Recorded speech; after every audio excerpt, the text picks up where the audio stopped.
Holy, I'm done. Yeah. Hey, welcome everybody to today's podcast. I don't have my Google Doc loaded up. What are we at? 90? 85. Nice. So we got a recurring guest. You might not recognize him because he got the mask on, but this is Mr. Jay Kilgore from Finn McCool's. It's Cools, right? Yeah, Finn Cools. McCool's. Yeah, okay. We actually went and ate there. So Yeah, I've I saw you never- guys posted. Oh, yeah? Those they- fish tacos, Amazing. man. Awesome. Yeah. Good. It was Always- amazing. Always good food. What else did you have there? Oh man, Do you remember? I think I had a burger or something. It was the menu was extensive and the Awesome. food portions were good. The pricing was on point. Yeah. We did have the restaurant to ourselves because it was like the Thank God. last day that Yeah. restaurants are open. Yeah. For the first closure, I'm not even sure. No, it was I think it was end of October, wasn't it? Something like It that. was the last day because we Yeah. went Yeah. out to try to eat, right? Yeah, Yeah. I remember you Yeah. guys posting, and I think we had to close the next day. Yeah, exactly. Yeah. Yeah. So, anyways, we brought you back. We'll skip the intro, but you're the owner of Finn McCool's. We had you here. Were we during a lockdown? I think it was during the first lockdown For- in March. During the first lockdown, so we wanted to get an update from you about Yeah. how things are going now. So I guess the very first question I have is, what is different between lockdown 1.0 versus lockdown 2.0? I I figured should have warmed up my lips a little bit before I started this. What are you finding? Good or bad? The second lockdown is a lot worse for us. In some ways, Okay. it's a lot better in others. The second lockdown we've been more prepared for. So Mhm. a lot of the efficiencies we brought to our businesses in the first lockdown, we didn't have to recreate for the second lockdown. The negative parts is like people were in the first lockdown, everyone got their CERB. It was $2,000, and everyone thought this might last for a month. Mhm. And the second lockdown is, especially being close to Christmas. Mhm. December is not a great month for us in general. It's fantastic in ways where the week before Christmas, everyone's off work, it's busy. So in between Boxing Day and New Year's, quite busy. But leading up to that part of December, if you don't have Christmas parties booked, you're dead. So- the Christmas So the nights it's bang or bust, and you'll have 3 or 4 nights a week, but it's rare to have them 7 for Yeah. us anyway. But one of the points that I made off camera, and I wanted you to just retouch on it now, is I said I'm not even feeling sorry for restaurants right now because when I do go out Yeah. and They're always order busy. takeout, they're so busy right now. Yeah. So I'm thinking to myself, okay, so your business is booming. I'm thinking because I see it. Like I see myself waiting with other cars idling on the road or the parking lot, waiting to be called in, just like we did yesterday. I walk in there, I see the skip the dishes guys that are there. I see food that's ready to go on the tables. They're obviously running a skeleton staff, a smaller staff. Perhaps they're qualified for some kind of financial assistance. Yeah. But would you say that generally speaking, restaurants are doing better, or would you say restaurants are doing worse, or maybe even the same? Then the first lockdown, or No, just without being locked down. we're doing much worse. I can only speak for myself for sure. Yeah. The wait times I would attribute to, especially like the restaurant you were talking about the Yeah. other day. I bet you it's the owner and one other person in the kitchen, Mm-hmm. and so you can only make so many orders at a time, right? Right. And then you also don't have the luxury of people showing up, having a drink, ordering an appetizer, then Mhm. ordering an entree, then dessert. They're like, I want my appetizer, entree, dessert at this time. Mhm. And then you've got 4 other phone calls for that time, so you have to stagger them every 15 minutes. Right. So that's 4 orders in 1 hour. But isn't if you have no manpower, with the exception of the chef and maybe the person that took the order, going towards food costs, wouldn't you get a bigger margin that way because they're not sitting You there would. taking up time? Absolutely. Yeah. But every skip the dishes or every aggregator order you see going Mhm. out the door, I'm willing to bet there's zero profit in that. Right. Right. You're doing that work to eliminate food cost and go through inventory. Right. So take all that out of the equation. Let's say that equals 0. Mm-hmm. And that only equals 0 if no one complains about that meal. If someone complains about the meal on the app, Yeah. then you're into a negative. Understood. I would say that the first lockdown. Sorry, how does that work? So, assuming that your contract with your aggregator, which is one of the delivery apps, Okay. they're taking 25%. Yeah. So that 25% is your profit gone, Okay. especially when you factor in the cost of the packaging, the bag. Right. I'd say the average food order has like between $2 and $5 of packaging in it. Yeah. Really? Like every Wow. container that I put Oh, food yeah, in bags is 40 cents plus. Mm. If Yeah, it all adds up. Yeah. Okay. and then and don't get me wrong, there is a place for these apps, and Mhm. they're I'm not arguing the validity of them. That the convenience is something that people want. Yeah. But you do all that work for, in my mind, it's the advertising to get the food into the people's hands because you're confident your products are going to be good enough that they're going to come back to you when you're open. Yes. And so that's why you don't mind doing that work, because I probably wouldn't have reached that guest otherwise. But do you really think doing that for free, and this is something that I've had in my business as well, I'll give you the quick example on my end, is people will say, hey, can you do like 5 hats, and then in the future we'll order the 200 that we normally do?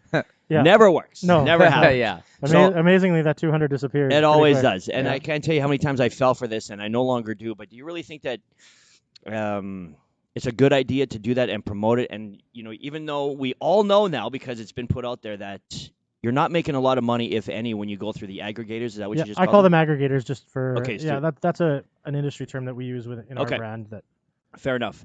Just to introduce them to your food, do you really think that it's a good idea? Or do you think that more pushback, or we have to come with different solutions? And I know we've already talked about this Yeah. before. And why aren't these delivery places bringing their pricing down, considering that there's more and more and more of them? Why are they so profitable, and why can't we bring the pricing down? Yeah. So, what I've done is we've increased our pricing. Okay. It hasn't affected our sales through the apps, and so they're taking 25%. Mm-hmm. We've increased our prices by about 12%, Okay. and so we're splitting the difference with them, and that makes it more palatable. Like we can, we're happy with that Right. arrangement. And when restaurants are open at full capacity, I don't mind doing it at a break even or even a little bit less, because I've got the staff there and they're, sometimes they're standing around. Right. But I guess the danger with the apps is people don't know what they're taking, and they assume that they're just getting the delivery charge, which is a fair assumption. Mm-hmm. But the amount of conversations I have with people that have no idea they take any part of the purchase is terrifying. They don't even know that. But that's not Skip's job to educate people. It's ours. Yeah, of course. And this whole argument ends pretty quick when someone says to me, "Well, you don't have to do it." I absolutely don't. So I'm choosing to be part of this Yeah. messed up system. Yeah. But it's a damned if you do, damned if you don't. So I'd rather be damned if I do. I think it's just a temporary, if this, and it's just like our business, right? If this continues on into January, February, March, and the government here is doing a great job, right? That's why you don't see me pissing and moaning, and Yeah. because they're actually helping us out quite a bit, and the programs that they're coming out moving forward, for small businesses, they have to really have some kind of cash sitting in their pockets, because the programs that they have set up for us, you have to prepay, right? So you have to prepay, then you get that money back, but you have to make sure all your what do they say? Your T's are crossed and I's are dotted. But I think in the new year, a lot of businesses are going to, if this doesn't change, so with the release of this vaccine and whatever, and if things don't start to ease up and the government doesn't start to say, okay, gyms can open up at 25% capacity, and then it's got to be rapid. It's got to be, okay, vaccine's out, the spread is decreasing, gyms open 25%, restaurants open 25%, hair salons open up 25%, 50%. It has to happen quick, because unless they're going to continue to print cash, it's not going to be sustainable. And then places like your 6,000 square foot, my 3,000 square foot, like they become irrelevant at that point, because it's like, if this is the new normal, then you just need a small kitchen. I could do what I'm doing in 1,000 square feet. Yeah, you just need a Yeah. small kitchen. I just need a 10 by 10 space. Yeah. I need 100 square feet. So And a few cameras. Yeah. and a Totally few agree. cameras, Yeah. right? But- Me and one other person. Like, Yeah. it's not. Then it's like, if this continues on, there's going to be a complete revamp, and I think a lot of businesses right now are doing that. So like for Yeah. us, the virtuals, there's no margins in that. Mhm. You know what I mean? Like, we're charging 50% of what we charge for our membership. Yeah. And it's like, I love it. We do it because we love fitness. That's number one. You have to love what you do. And you're going to see the businesses that were either on the brinks of I seen a pizza place shut down, the first one. Right down, it was a pizza. Like, how do Yeah. those guys shut down? Yeah. Yeah. You know what I mean? Like, they just, you can Well, that was- some owners just don't want to bother. Don't wanna And bother, I actually yeah. I don't judge that decision at all. Yeah. Like, this has not been fun. And Yeah. No. I know you. I'm not just speaking for myself, but Yeah. for business owners in general. And Yep. I would say that, to get back to your original point, like, you don't feel bad for restaurants right now. I would Yeah. say that the first time we were the first to fall, Mhm. and there was no science behind it. It was just like, that's where that's where people gather. Let's eliminate it. This time I'd say we're in just as bad a boat as everyone else, but It's not we're not worse off than any like salons. Yeah. I feel so for hairdressers. Yeah. It's crazy. I clearly need a haircut. Yeah. And, I was gonna say it looks it's- pretty good. yeah. I like the flow. Yeah. No, but at least I have a product to sell, and I feel Yeah. very lucky that I do. Yeah. And it's a Yeah. product that people are looking to support, but Mhm. I don't see them lining up to buy hair gel Yeah. and stuff like that. And so there's and musicians another one that Mhm. they never have even recovered after the first lockdown Mm. because that we still weren't allowed to. It was irresponsible to really drive traffic that way for us in our restaurants. So Yeah.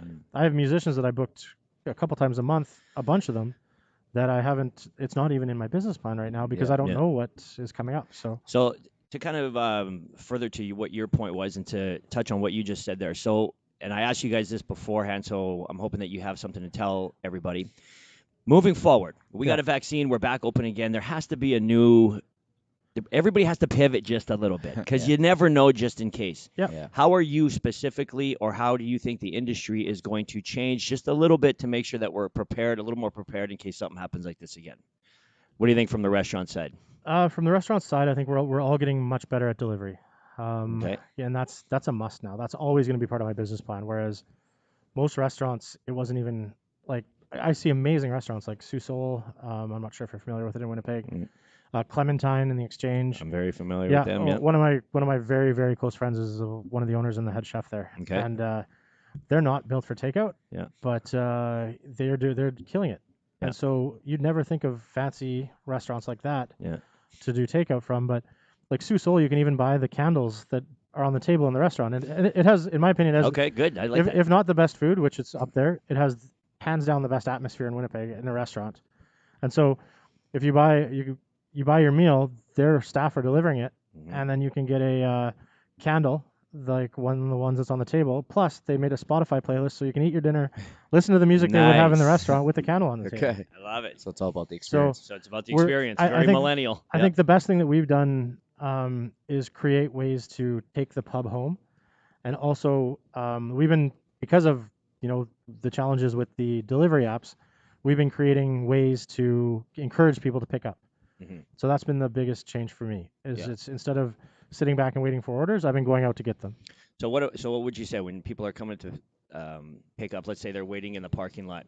Could you provide them entertainment? Could you pass them a sanitized book and say, "Here's something to read for the next 15 minutes"? Yeah, Like, what kind of ideas do you think that are out Um, there? Like, what? we've been lucky, and I don't want to know. I don't want to shoot myself in the foot here, but Yeah. we don't really have a wait time. Okay. My staff are awesome. Yeah. We've got the luxury of having a larger crew than I would say than most restaurants. Mhm.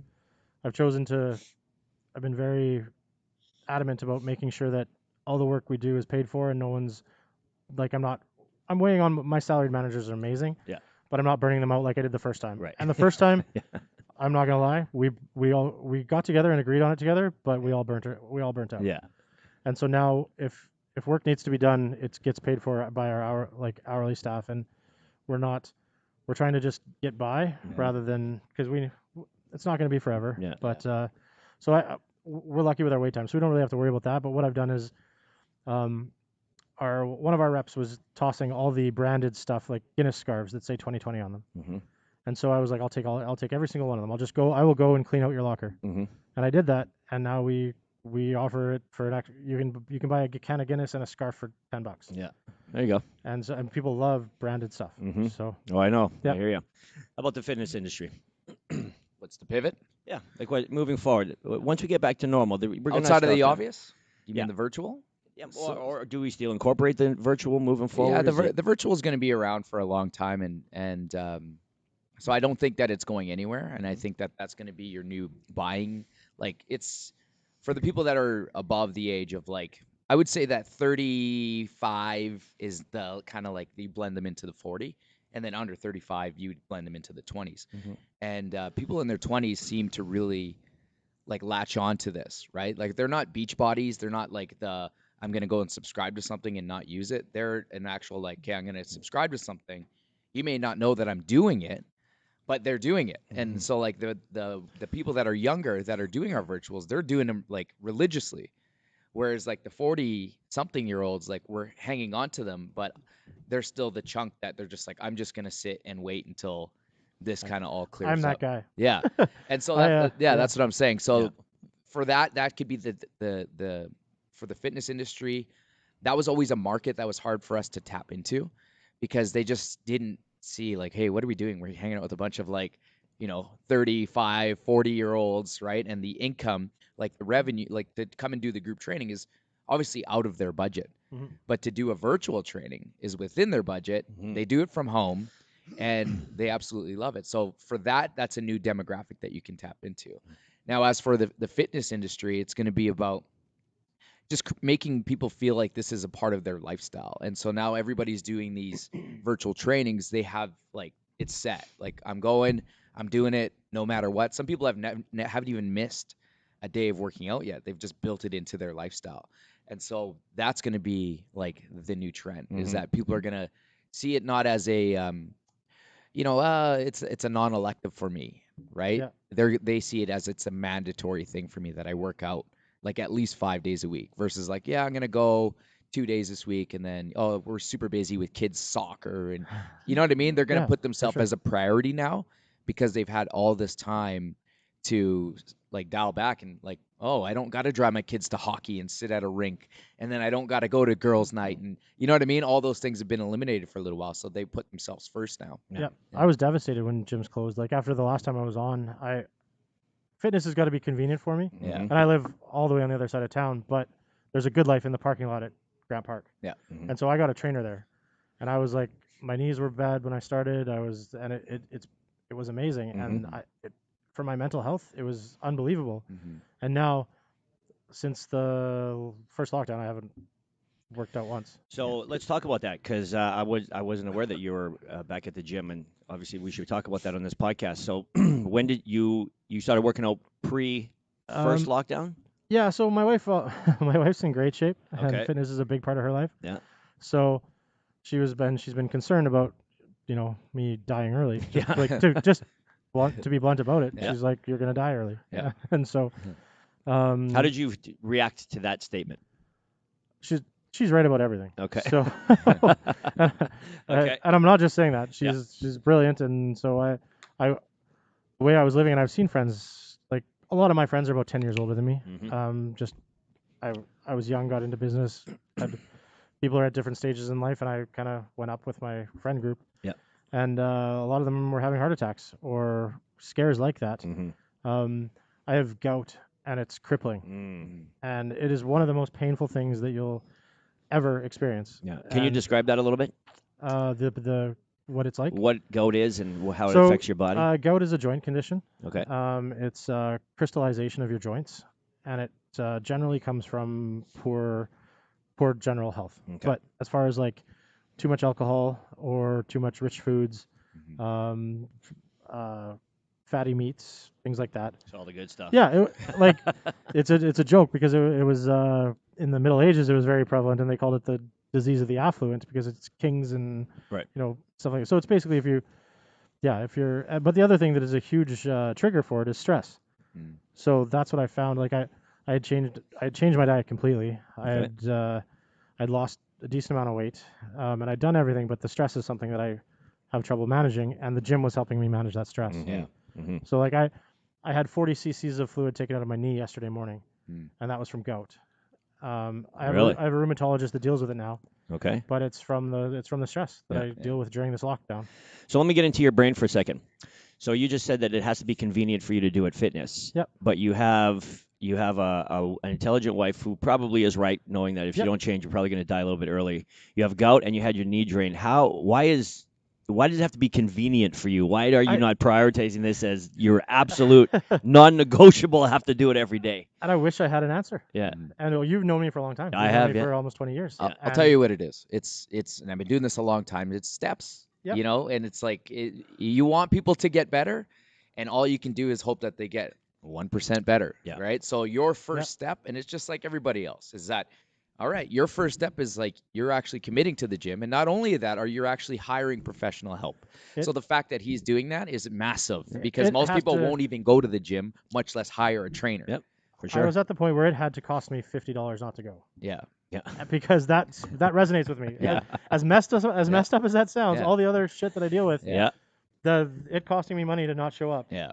That's a great point. I always tell people if you want to get into it, put down a bunch of money. Like Yeah. pay good Pay in money full. for your Yeah. fitness, Yeah. and then you have And that that's little what guilt. worked with me. Yeah. And Yeah. and now I find that if I have the choice to work out, because like we don't have much stuff at home, but my wife does yoga every day, at least for an hour, Okay. and wants me to do it with her. Yeah. And if I have I'm not going to do that myself unless I have this appointment made with my trainer. Yeah. Which it doesn't make sense, but that's the way I do it. Yeah. So I'll just choose to work. Yeah. Yeah. And so then that's what I'm choosing to do all the time now. Yeah. So I mean, it's a step, right? Like obviously, right now is not the right time. I know people that have had 8 heart attacks and they don't change their ways, right? But they tweak a little bit each time. Yeah. You know, it's just lessons learned along the way. Yeah. The people that really excel are the ones that, okay, I got it, I'm doing it, and I'm maintaining it. But there's just the next step will be once you reopen, you'll go and it'll be mandatory. You'll go 3 times a week. And the one huge positive is this is the first time in my life I can honestly say that I miss it. Yeah. Oh yeah. And that's never been the case. Why don't we throw a little something out there to make him accountable? How about we get you back on the podcast? Because I like you on here. I'd say Yeah. maybe 3 times a year you should be on here. You'll probably be back in about 3 months from now. We'll be open again. Why don't you set a couple of goals? Let's verbalize them, and then let's see if you attain them when you get back. So what are your, let's say, 2 immediate goals when it comes to fitness? I'd like to get the gout under control. I Okay. think that's number 1. So what does that mean specifically under control? Where you never experienced Where I don't get flare-ups very regularly. So I'll what write this down just so what you know. causes the flare-ups? Yeah. Well, binge drinking for Yeah. like a bunch of days in a row. Okay.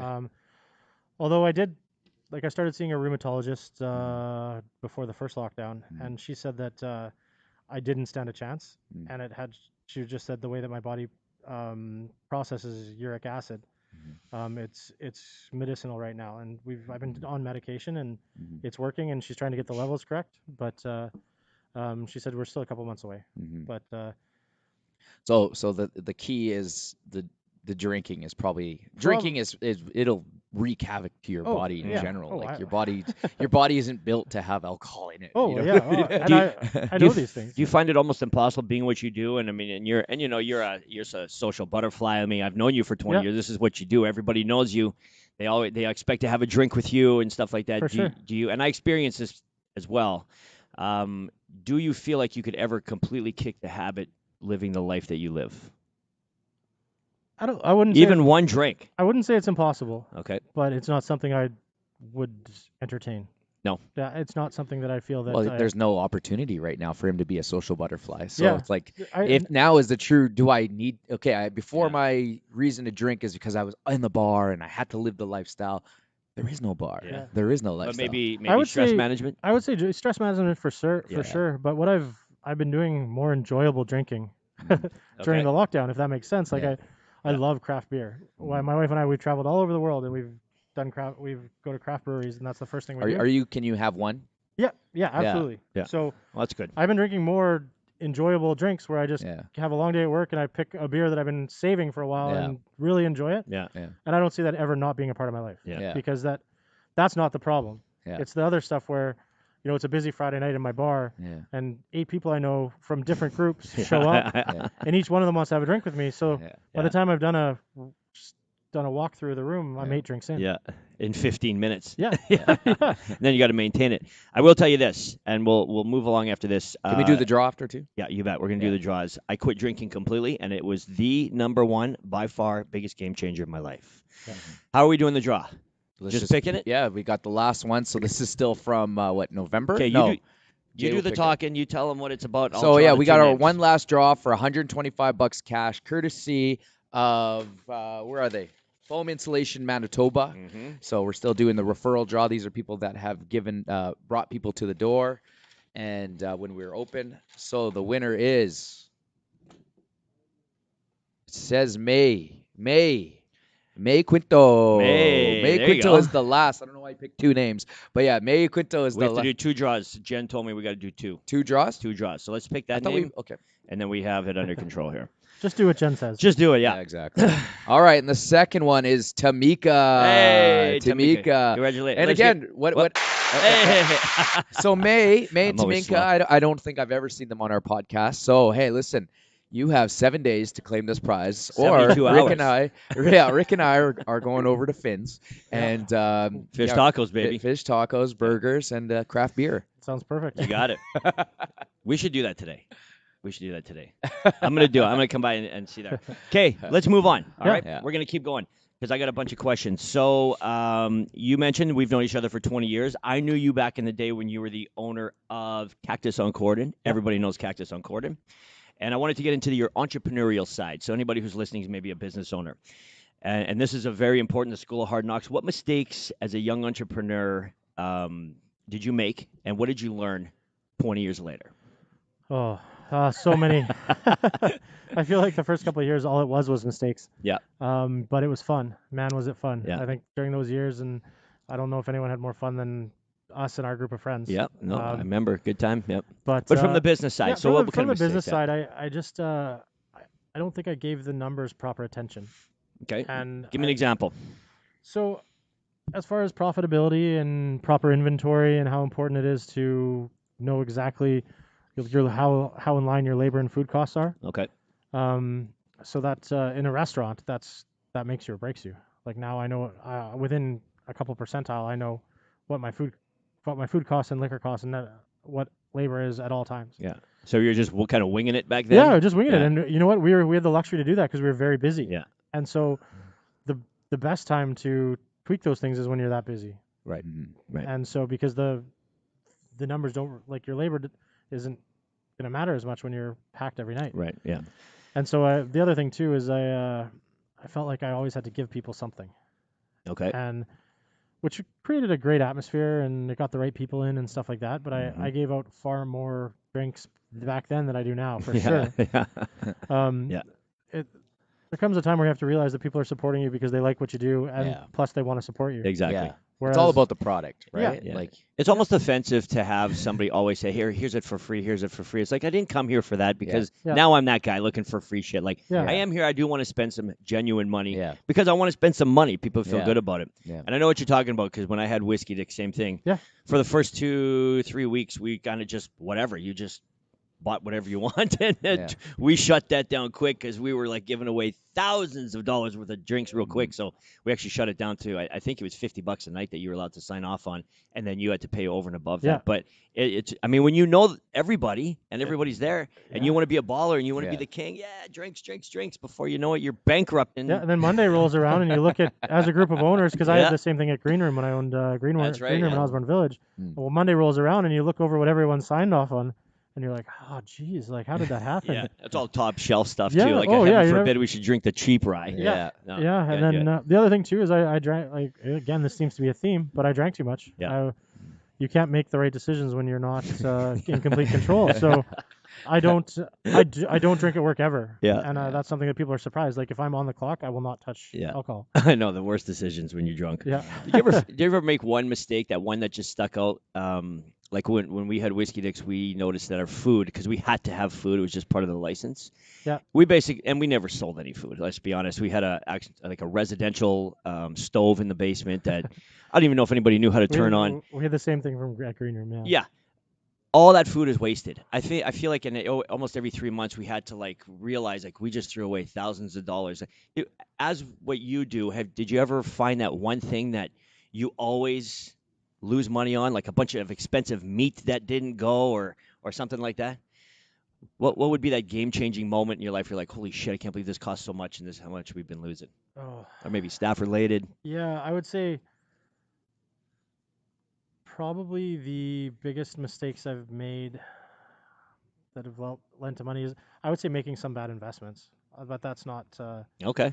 That's not exactly what you're looking for. But there were some No, that's fine. Some businesses that when things were going good, we had lots of money and you look to reinvest. And I thought there was times where I thought I was so good at what I did that I thought that we could invest in something and turn it into something great, which it's not bad to think like that. Do you mean invest in your business with new equipment or something, or outside of it in another? Outside of the business, okay. yeah. Yeah, I agree, because there was a time where I feel like you owned everything.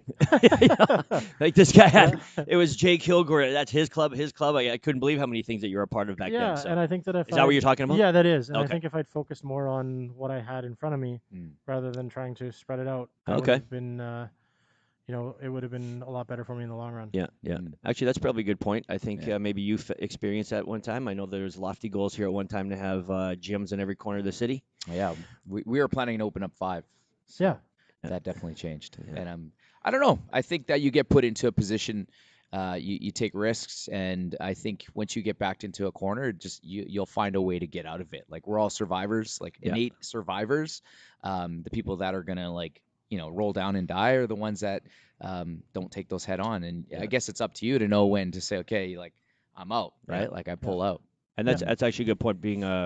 That's one thing of being entrepreneurial is the risk taking. Yeah. So you look back on it, maybe it wasn't the best thing, but that's what you do. Yeah, and I learned a lot from DNA. I learned a lot from each one, Yeah. and I'm not sorry that any of them happened. But there's I'd be in a better position now if I was smarter with some of the because there'd be a friend that would be like, hey, I've got this thing we're developing. Yeah.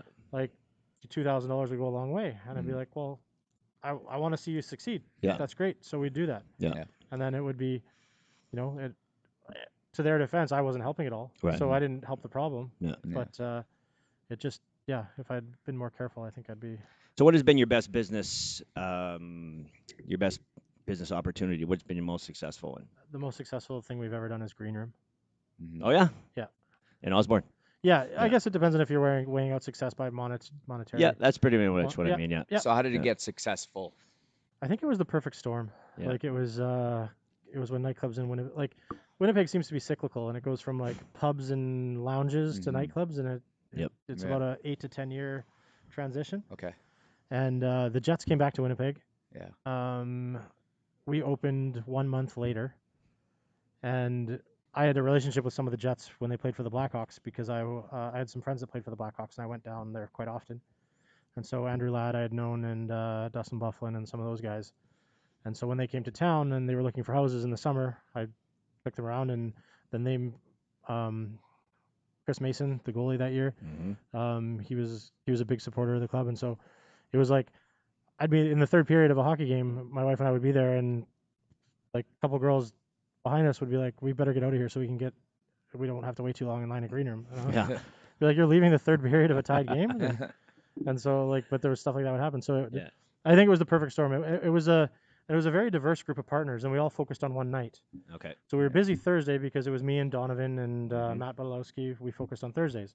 We were busy Friday because our partner Kevin Trosky, he owned the Urban Bakery, and it was a completely different crowd than anybody I'd ever met. Amazing people, but it was different. And then we had another partner that took on Saturdays, and again, a younger age group, different crowd from us. So we had 3 successful nights going after 3 different groups of people, and that's how it.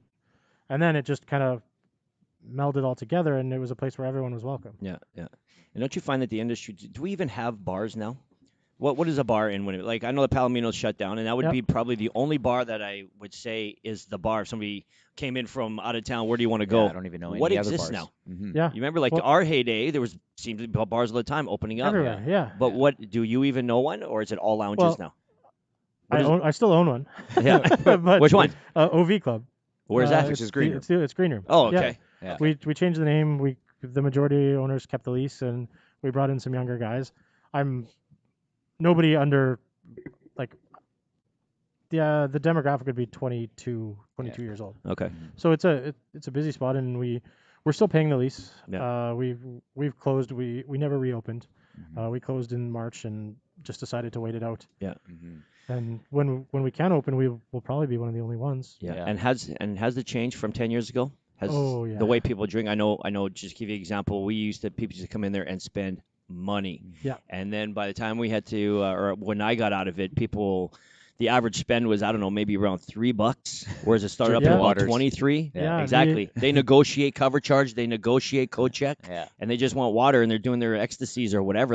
It was such a complete shift, and I don't even know if it's because maybe it was health. I don't know. Maybe the next generation just didn't want to get liquored up so much. I don't really know what it is. I think it's also what do you think it is? Well, drinking and driving when we were younger like that. Good point. Yeah. Honestly, that I'm ashamed to say it, but we all partook We in all that. did. Yeah. We all and did. So, yeah. But so I don't think it's a bad thing, and it's not on them to spend more. It's on us to get more out of them. Yes. Or provide an experience they're willing to pay more for. That's right. So, I don't think it's a bad.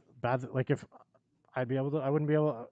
I wouldn't have to have my knees drained if I drank less in my 20s. So like I think that trend, that shift away is great. Like I'm just in our Finn's pubs. It's not a nightclub, obviously, but I'm looking at creative, like non-alcoholic cocktails now, and I want to incorporate that as a regular thing. People are willing to pay $6 for a drink that doesn't have alcohol in it. Are they? In it, yeah, absolutely. As long as it's created, a creative drink that's something they can't create at home. Yeah. I think I'd say $6 is low. They're willing to pay $8. Really? Yeah. Oh, absolutely. Because people are like, you're a guy that I don't think is driven by price. Yeah. If you want something, you're going to go and get it, and you're going to pay what you think it should cost. Yep. So if you and Jen are out for dinner, and your meal can be enhanced by a $8 non-alcoholic cocktail that incorporates like non-alcoholic gin is a thing now, and stuff like that. So Oh, if that is going to enhance your meal and your experience with your wife, you're not going to blink an eye at paying $8. You know, I never even thought about that because I always thought we are at the end of the bar business. You know, not everywhere. You know, Vegas, places like that. But I feel like in places like Winnipeg, especially with the drinking and driving, what is somebody like me going to go to the bar for? Maybe the dancing, maybe the overall experience, people watching, stuff like that. But how does the bar make money when I'm drinking water? Because I don't want to drink anything else. Really, I don't want to drink Pepsi or anything like that. But that might be the solution to the problem. I didn't even think about that until right now. Would you spend $10 on a non-alcoholic fancy drink? Bubble tea. Bubble tea. Hollow. 100% I would. So do I you already do. So do you think the bar is going to be called something different as opposed to, because the bar associates alcohol and music. So moving forward, what does the new night experience look like? That I don't know. Hey? But Arcades, bubble tea, Yeah. fitness. Well, I think They already do that. What are we doing? What's that place that opened up? Rec Room? Rec Room has Right. lots of games, and Yeah, like it's a night out. It's a chain. There's a very successful one in Toronto. That's the only other one I've been to. Yeah. And it's a night out, and there's activities, things like Yeah. that. I think that you're always gonna have a need for alcohol and dance clubs, but Totally. I think you've got to. It's the industry's job, if they want to stay current and busy, that they've got to make the other part of the demographic feel comfortable there. Yeah. Because right now you don't want to go because you don't feel comfortable. Like, You're right. you're generally going to feel comfortable in any environment, but you just don't want to bother Right. because it's everyone getting wasted. So Yeah. if there was more people that had a better option, and there's lots of people like you not going just because there's not a good option. Yeah. So Like what would be a good experience for us would be we walk into a bar. It's just, how Whiskey Dicks has that up top, or the Palomino, they have that top section. So we went there for one of our coworkers. I think it was her 40th. I'm not sure. But anyways, we went there. We were up there. I mean, that's the experience there, because I would go up there. I would be with my 9 or 8 friends, and we'd be ordering bottle service. Like, I'm not going to be down there dancing with the 20-year-olds. I'll be up here dancing with my friends and their wives, and you know what I mean? Like, that would be how they entertain the older demographic. Because the older when you demographic guys had it, that out. was the Sky Beverage Room or something, wasn't it? Yeah. Yeah. Yes. I had some fun in there. Yeah. Yeah. And you remember those stairs trying to get down there? I can't believe that bar existed. Oh my And god. I think there was a Hey, pole. 3 inches. And people going both ways. There's a pole in there Madness. too. Madness, yeah. Yeah. So, let's get off the entrepreneurial thing. I want to talk about education.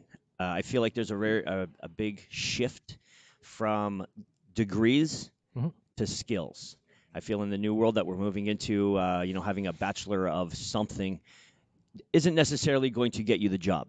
I feel like if you have a lot of the new 2020 skills, which involves a lot of technology, and I really feel like personality, branding is going to be what's going to help you be successful in the future. Yeah. Real quick, your past education, and then how do you feel about that? And what I mean specifically is when you're hiring, what are you looking for from them? So my past education Yeah. is I technically only have a high school diploma. Okay. I took 5 years of university. I got every single credit I needed to graduate, and then I never filled out the form. What do you mean? I never filled out the form to graduate. Why not? I bought the red cactus. Oh, you were this close. That same month, I bought the red cactus, and I was just deep into work, and that's the single biggest regret I've ever. I did the work, Yeah. and I know that I could have had the degree. I don't have the degree on my wall because I fucked up. Okay. So with the exception of having something on your wall, what do you think it would have got you? What would you have had, by the way? I would have had a Bachelor of Arts with a double Okay. major in conflict resolution and international development. Conflict resolution. So let's parlay that into something in today's world. What would that be? Cop? No, well, yeah. I'm sure it would be helpful to be a cop for A sure. bouncer? Mediator, negotiations. Yeah, I use it a lot to de-escalate things inside the bars. Okay. I use it a lot when there's conflicts in the workplace. Mhm. Stuff like that. So would this be also just general negotiation? So Yep. negotiating better contracts? For sure. Okay. Yep. Okay. So do you feel like you needed 5 years of schooling to learn that? Some of it, yeah. Yeah. I probably could have learned it on my own in a long period of time, over a longer period of time. Okay. I think, or maybe even a shorter period of time, depending on how driven I was. I don't think education and diploma or like degrees are completely necessary. Like you can be very successful without them. Mhm. But there's times now where I wish that I had more education in certain areas Mhm. because it would have helped me a lot earlier. I've learned it myself now, but Yeah. I could have learned it by the time I was 25, and it took me to 35 Okay. Fair enough. by making mistakes and learning from them. How about you? What do you think? Do you think formal education is important? I think that you need to. So the problem with people nowadays is that they just go on YouTube and they become YouTube experts. Mhm. And so the things that they're learning are basically the Coles notes of it, right? So you don't know. Like there's tons of trainers out there that don't have certifications, and like my coaches, that's not what I hire on. I hire on based on personality, likability, what type of like involvement are they going to bring to this culture, right? Because we're all about the culture and community. Workouts come second to that. And so, how does this person going to provide value to my current membership base? Now, behind that, if you're a coach and you're out there and like, especially if I'm on the floor and you're telling me to do something and you're pointing out the wrong muscle, I'm like, ugh. Like, Mhm. you know what I mean? Like, nobody knows this. I get it, but I know it. And so for me, it's all about like, you don't really know what you're talking about. And I think that that's what a lot of people are going to face is that they feel like they're experts because they learned from an expert that didn't really learn the formalities of it. And so when you're talking about businesses and you're talking about, well, what is your minimum run rate? What is your, what are your financial, like, you know what I mean? There's just so many things that come with business that I wish I knew in my 20s that I had to learn into my 30s that would have definitely set me up for even bigger success. I'm not saying like what I did, I regret anything, but that formality of that stuff where if you actually want to be like, I wouldn't go to a doctor that learned, you know, like for your gout, right? Hey, yeah, you know, I'm a YouTube expert. I don't have any degrees on the wall, but you know, I've done a ton of research on this, and here's my before and afters of all these clients that I've worked with, For right? sure. And Yeah. but you're like, ugh. Like I don't wish I went to school for hospitality. Yeah. But I think that some business admin courses would have helped me a lot Yeah. in starting out businesses. Yeah. think And the so? problem with those courses is that they're very dry. So this is the problem, right? Yeah. It's just And like, it's for a guy like me and probably a guy like you, Yeah. it's tough to get engaged in them because yeah. it's Well, yeah. just so- I force myself to do those things Yeah. because I understand that, hey, I'm not going back to school for this. I've already looked into it. I'm not going back to school but I will read the boring stuff. And that's what it comes down to. And that's where you'll learn the most versus just getting some guy giving you kind of like the gist of it, Mhm. right? Okay, so let's go back to the question that I wanted to ask you. So let's forget about front end staff or serving staff because you know they're young, they probably don't have necessarily that much experience. Let's talk about your managers. What are you looking for in that resume? Do you care if they're highly post educated? No. No, not So at what all. are you looking for? What are these specific things? I take a lot out. I don't think I look for much on the resume, to be perfectly honest. Okay. I look for, if anything, I look for lengths of time in certain positions. Okay. And I'll look at the amount of jobs on a resume and how much time there is between them. So you like them to be at a place for a long time, or I think that's what you're looking I think for? it looks better, or if they're not, I'd like an explanation. Okay. Yeah. Okay. And if they're at 5 different places over 2 years, why? There's Right. got to be a reason. So do you take into consideration now, like say their social media presence or their ability to speak? No. You don't look at that kind of stuff. Social media presence, no. Okay. I would say that it can help, Mhm. but in a management, I'd say social media presence is bigger for bartenders and servers of mine than it is for my management. Okay. My management and I hired to do a particular job on marketing would help, but I don't. I don't need them to have a large presence on social media, or I don't even need them to have social media. It's more what I feel that I can train them to do. Okay. I'm very active in my restaurant, so and we do have very good training programs in place. So as long as they fit into the family that we have there, Yeah. they deserve an opportunity at the job. So a skill that you would say would be trainability, open-mindedness. Yep, absolutely. Okay. Yeah, like I'm the first to know my weaknesses. If and, you and I need that out of them as well, because I look for their strengths to be where I'm weak. okay, Just if you're interviewing me right now and I did this, would you hire me? So If I touched my phone during an interview, would you even hire me? it wouldn't be the end. It wouldn't be like that wouldn't equate to a dead no. Oh, okay, interesting. Reason being is because I know few people that are as attached to their phone as I am. Yeah. Okay. It would not look good. It would not bode well, and everything else would have to go very, very well. Yeah. But there's very few things other than throwing in something like a racial slur or not things like that are non-negotiables. Sure. But I can get over someone grabbing their phone. But there'd be very few things like that don't really matter in the Right. long run that I would stop an interview for. Okay. Yeah. Do you find that you force yourself to detach from your phone? I need to. Do you ever take time to So do that? do you in fact do it though? Like, is there ever a Uh, time where the phone is not like say right now for the last 45 minutes you haven't touched Yeah. Yeah, it's killing me. I missed about 3 phone calls in the last 5 minutes. I try to when I'm at the cabin. That's Yeah. kind of Okay. a place that I like to go. But to be honest, I can't afford to right now. Yeah. Because of the situation we're in, I can sometimes miss an email for catering tomorrow, and if I don't get back to them, people think like, oh, you can have a business day, but they've sent that request out to 4 different restaurants, and Yeah. the first one to get back to them normally is the one that's going to get it. Yeah. Yeah. So it's a double-edged sword because I'd love to pull away from it more, but it and I don't even look at it as costing me money, but the way I look at it right now is it's costing jobs for my staff. Do you think it adds to your stress? Yes. Yeah. Yes, without a doubt. And so like obviously the benefits of having a phone, right? It's potential revenue. Yep. Do you think the ROI on that potential revenue compared to the stress that it's vibrating in your pants, you can't see it? Do you think it is equal, or do you think one is No. worse than the other? No, the being attached to my phone is way worse. It is. It like way worse. But like I said, there's 15 people at each location that rely on me for work right now, Mm-hmm. and so my hour off away from my phone doesn't need to just be good for me. I need to weigh in the consequence of that for them. That's fair enough.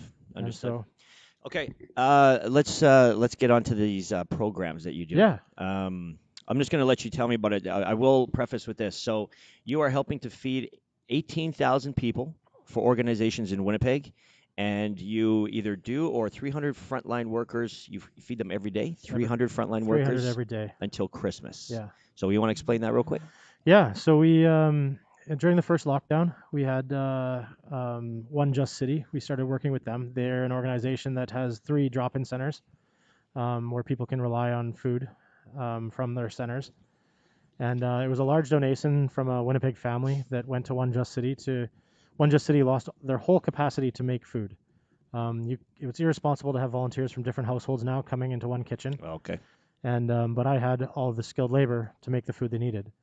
So we created a program where we cover our food cost and our labor cost, very little for the restaurant. The cost per meal is quite low, and we deliver the meals to their drop-in centers, as well as when there's more need and we have more money, they organize it to Main Street Project, Scope, North End Women's Shelter. Mm-hmm. Oak Table is theirs, so we do that quite often. West Broadway Center is there, so we do that quite often. And the last one is it's St. Matthew's Drop-In Center. Okay. So When are you doing all this? When are you preparing all these meals? all day, every day? So in addition to your regular business, you're running So all this through there. The programs that we've created to keep our staff employed, the One Just City program, we started a fund, so there's a link people can donate, and you get a full tax receipt from One Just City. Okay. And you donate to the Finn Food Fund, and Okay. the money is designated for my staff to make meals for their programs. So we do anywhere from 700 to 1,000 meals a week through that program right now. Wow. And we've got enough funding that'll last until mid-January, and then there's more coming in every day. Yeah. And then there's a foundation in Winnipeg reached out to us and a couple other restaurants that wanted to they've been thriving. It's the Princess Auto Foundation. They've been Right. Okay. they've been very busy. It's a local Winnipeg company, Mm-hmm. still family owned. Yeah. And they're funding it's about 600 or 700 meals per day to hospitals in Winnipeg. Yeah. And we've been lucky enough that each one of our locations is doing 150 a day. Okay. And we make and deliver those meals. Finn's Grand Park is doing 150 lunches every day, Yeah. and Finn's Crossroads is doing 150 dinners every day, and that's all paid for by the Princess Auto Foundation. Oh, really? Eh? And Shout yeah, out to them. it's Yeah. amazing that they realize that they are, everything they sell is essential. Yeah. And so they haven't really changed much, and they wanted to give back. Mm-hmm. And this is an amazing way to. I was able to hire back almost 15 employees because of it between the two locations. So that's providing work for them until January. Mm-hmm. And then they're also making the day of healthcare workers. Okay. And as well. So they're doing both. Well, they're buying the meals through us, and we're delivering them to overworked healthcare workers. And Okay. it's not just So where's that? Where how do we you deliver determine this. who's We that? we don't determine it. Okay. The hospital foundations determine which departments get the meals. Okay. So, but it's been great because, we're getting messages from custodial staff that are working. Like they're putting their life on the line every day by showing up to work at a hospital, and maybe sometimes get forgotten. I don't know that they do, but Yeah. I would assume that they I don't do. think they are. I think the public has done a great job making sure that they're appreciated. Yeah, for sure. which is great. Yeah, and and so for sure. we deliver 150, and then there's carts that go to different departments throughout the hospital. Mm-hmm. As soon as we deliver, they're on the carts and delivered, and I think there's like 800 to 1,000 employees in the hospital at once on shift. Yeah. So we're just feeding a small portion of them, but That's it great. changes every day. Yeah, that's a really nice thing to do. Travel.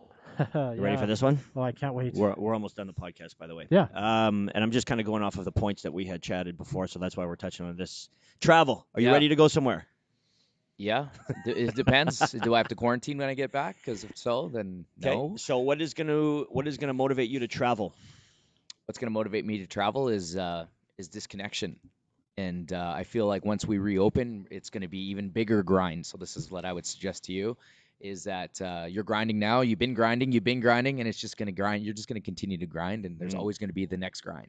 And so for me, it's a matter of accepting where we're at. And just, accept the things that you can't control. And at the same time, I got to spend more time. I got to spend dedicated time with my family. I got to get outdoors. Like I love walking, right? It's been great lately. So we've been actually going out quite a bit, but I do want to travel somewhere where I can get into the forest. So yes, will I be So not traveling? Hawaii? It won't be Hawaii. It Okay. won't be anywhere where I got to come back and quarantine. But if they lift that rule, Yeah. there's a good chance I'll probably end up going somewhere. Yeah. But So that would be the number one thing, and basically. the yeah, quarantine? just I can't take I don't know, 3 weeks off is quite a bit. Yeah. Like I can do what I do from home, Yep. but I want to be around the people. Mhm. So that would be the main thing for me. But I would like to go somewhere, maybe go to a mountain. I've been looking at like We have rentals in the mountains. Yep. That's kind of what I've been doing. So, yeah? Yeah. Kilgore, where are you going as soon as you can? Europe. Yeah, as soon as I can. Specifically? Probably Belgium. Been there before? Yeah, Erin, my wife lived there. They got good beer there. They have delicious beer. And chocolate. Yeah. Very yeah. good chocolate. I love that. I love that area. We the thing that's stopping us right now, honestly, is the airplane ride. Oh yeah. You're worried And, about just transmission? Yeah, and Okay. I don't know enough about it. Mhm. But it seems that like I would be okay going. Like there's, Erin's been looking and she works from home. She works for the World Health Organization. Mm. And, Really? yeah, I guess last time we were here, she was with the Canadian government. Ah. As of July 1st, she's on the epidemic intelligence. That's a big deal. epidemic intelligence team for the WHO. Okay. And so it's wrapping our head around the airplane that we're a little unsure of. And So then what do you mean by that? Like Yeah, just what- sitting in an airport or for me, airplane? the recycled air expensive. on the plane for the 5 okay. hours. Yeah. Do you think you could do enough to protect yourself from that? Like, could you put a hazmat suit, I would- triple up the mask, I would, filters? I would like- imagine so. walk in And, a and bubble. people are flying. It's more just me, and Erin and I haven't really discussed it. But Yeah. she works from anywhere with Wi-Fi she can work from. Mhm. And so there's Caribbean islands offering like a work visa where you can go and like subsidies and stuff like that. So we could technically go for a month. Mm. And right now that would give January and February, I'm anticipating, if we aren't open to the public, are going to be terrible. Mhm. Yeah. So if I leave, I would lay myself off, Yeah. and then there's money to go around that I could pay staff to work in my absence. Yeah. Mhm. And I'd still be obviously accessible from course. Good old phone in my pocket. That's what I mean. Like January is just going to be a game changer, right? Like Yeah. depending on what kind of, if they open us up, then boom, we'll Yeah. get back into it. So that's my anticipation is that once that mid-January opens up, then it's, we're going to be back. I'm going to be back coaching. And Yeah. so it's like, And I then- want to then- come back refreshed. The numbers are really encouraging Yeah. in Manitoba right now, and that my wife said the other day. She said she's been looking. She doesn't have access to the inside numbers, but the ones that are announced. Yeah. She said we have every reason to be optimistic right now. That's good. Especially when the vaccine comes out and it'll Yeah. just ease people's fears. And so the stats on the vaccine, so they have started in the UK, correct? They've already started Yeah, they vaccinating? started 2 days ago, maybe. 2 days Yeah. ago. Do you know anything about it? I don't know. I even know from the enough. wife, To, like, I did know she enough tell to you? give my opinion on it, but I don't know. Okay. I don't have any inside info. You want to share that? The opinion real quick, and The- I'm going to hit you with one final question. Well, the opinion I have is we will be taking it, Yeah. and that my wife has. She said that we probably won't have access to it for almost a year, Mm. but she feels that it's safe, and Yeah. I do too. I trust the science behind it. I trust the experts. Yeah. People are saying that it was rushed, but you haven't had the whole world working on one thing. Yeah, exactly. Yeah. Literally, Yeah. every brilliant mind in the world Yeah. is I would working agree. on it. Yeah. So I leave it up to the experts. Yeah. People come into my restaurant, ask me what they should have for dinner. Yeah, you're the expert. I trust those, so Yeah. I trust these guys to tell Yeah. me. And not only the best of the people, but everybody's behind it, and the financing's behind it, right? They're not fighting whatever they're fighting. Like how anytime you have a game-changing industry or something that you're trying to bring into the world, you're going to have negative press or Yeah. some opposition group. Everybody is moving this forward. So I'm actually surprised it took this long, to be perfectly honest. Yeah, it's Yeah. you've got people worried about Bill Gates and blah blah blah. Yeah, no. he only stands to make back if he has a successful vaccine, he only stands to make back 20% of what he totally invested. You know, Okay. and I think Bill Gates is not a guy who's fueled by money anymore. Like I No. think he is more about leaving a legacy. Absolutely. He's old. He's not young. Yeah. He's made billions of dollars. Like Yeah. I've got what's my, another I've got my billion? tracking system in my pocket right here. Yeah, Yeah, He doesn't yeah. need to follow me around. Yeah, He we're Exactly. good. He Like, can log he's- into my phone and you, listen to the speaker. you can't even Yeah. clear your cash. He knows what you're up to. Yeah. Like he knows what you're up to. What about you, Rick? Where would you go? I'm going to go down to Mexico. Yeah. Yeah, I'm going to go to Temptation Resort. Yeah. Have you ever been there before? I've not. Have you heard of it before? I've heard of it. All right. Yeah. So it's a magical place that I want to tell everybody about, but I want nobody to go there. You gotta get an affiliate Yeah. link, Rick. Yes, it's a good idea. You gotta contact them. I should. All Get right, a let's free wrap trip. up the podcast. Here's what I want to ask you, since I've got an entrepreneur here for so many years. I personally feel like you're one of the godfathers of the restaurant business here. Here's a little final advice. So I'm just going to read it how I wrote it. What are some tips if anyone who wants to start a business, you can be specific to a restaurant or any business that you want. And we can say specifically to, or here's some things that you might want to touch on. Let's say technology, salesmanship, capital, brick and mortar, online, social media. What a little bit of tidbit of advice for our guests. So right now, brick and mortar is a big one. I'd be Mm, very wary of getting into leases right now. yeah. Okay. I feel like they're going to look very promising, but they're going to get even better. And Pricing wise, yeah, per square foot. Yeah. Yeah, I feel like it was really marked up for a very long time. it is, and that's Yeah. just it's gonna go down and down and down. So I would Yeah. put off brick and mortar as long as you can. Get a Mhm. proper business plan in place, Mhm. and try and operate that business or put a plan in place that involves as little square foot as possible. Mhm. Because if we go through this again, that's the biggest thing I lose sleep over is my leases at my two Yes. large All right. restaurants. Yes. Fair enough. Go. And when you're young, don't drink so much on the job. And don't Yep. give away too much alcohol, Exactly, right? yeah. All right, guys, we're out of here. Thank you very much for coming on the show one more time. Remember, you got goals. Gout under control. Binge drinking. Yeah. And we're going to improve your overall health in 3 months, I can't Kilgore. wait.